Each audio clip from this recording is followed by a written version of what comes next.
عذرا درويش، فعلى هذه الأرض ما يستحق لأجله الموت.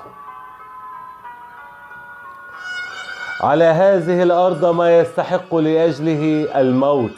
على هذه الأرض يا سيدي ما يستحق أن تصرخ لأجله بأعلى صوت، أن تترك حنجرتك، تسافر لآخر الأرض، أن تعيد قداسة الجغرافية لمكانها، أن يقفز وطنك فوق خطوط الطول والعرض. هذا ما يستحق الموت لأجله. وطن يشبه تماما القلب، برغم الغيبوبة الوطنية، برغم السكتة العربية، ما زال يرفض أن يتوقف عن النبض.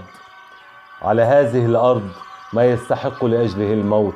وطن يصدح ترابه كل يوم بالشهداء. وطن يشرب قهوته الصباحية من يد عاشقة خجولة عذراء، يقرأ آخر أخبار موته كل يوم في مؤتمرات العملاء الجبناء. وطن لا يعرف الكلمات المتقاطعة. وطن مكرمش خلف الخطابات الرائعة. وطن مدفون في توابيت البطون الجائعة. وطن بردان جعل الشرف كبريت وأمة العرب فيه بائعة.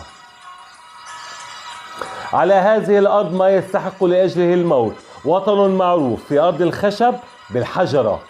وطن معروف في سماء العرب بأحلى قمرة. وطن معروف في صفحة الشرف بأنه أجمل سطرة. هو ما يستحق الموت.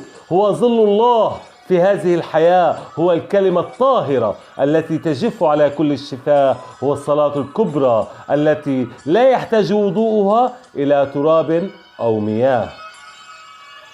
على هذه الأرض ما يستحق لأجله الموت. وطن لا يصلح أبدا لفكرة النسيان. وطن صعب أن يكون مثله اثنان. هذا وطني، وطن يعلم الإنسان كيف يكون إنسان، كيف يعانق الصباح بنكهة البن المعطق وينتظر العرافة كي تقرأ له خاتمته في قعر الفنجان، كيف يعصر الزيتون في موسمه، كيف يشرب زيت الزيتون في موسمه، رغم أن الزيتون ما زال حتى اليوم متمردا ثائرا يرفض النزول عن الأغصان. على هذه الأرض ما يستحق لأجله الموت. على الأرض وطن فيه شارع مزدحم بقصص التاريخ، ما زال أبطاله ينامون على الرصيف. فيه من يأكل اللحم الطيب، فيه من لا يعرف حتى طعم الرغيف، فيه من يتعرى خبثا في حر الشمس، فيه من يلبس من فقره ورق الخريف.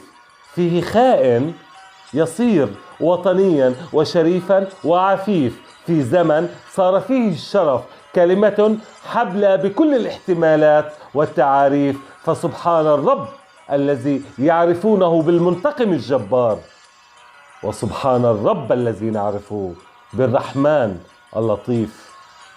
على هذه الأرض ما يستحق لأجله الموت. على هذه الأرض مسلسل حلقاته من فاشلة إلى أفشل.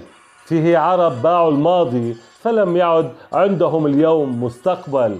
فيه من تاجروا بالوطن، فيه من باعوا الوطن، فيه من شوهوا الوطن وما زالوا يجلسون في الصف الأول. هل أذكر ماضيهم؟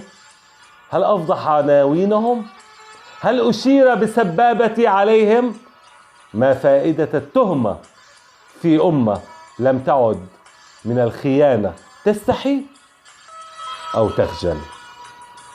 على حافة الوطن صوتي عالي رغم نباح الكلاب. وطني غالي رغم الدمار والخراب.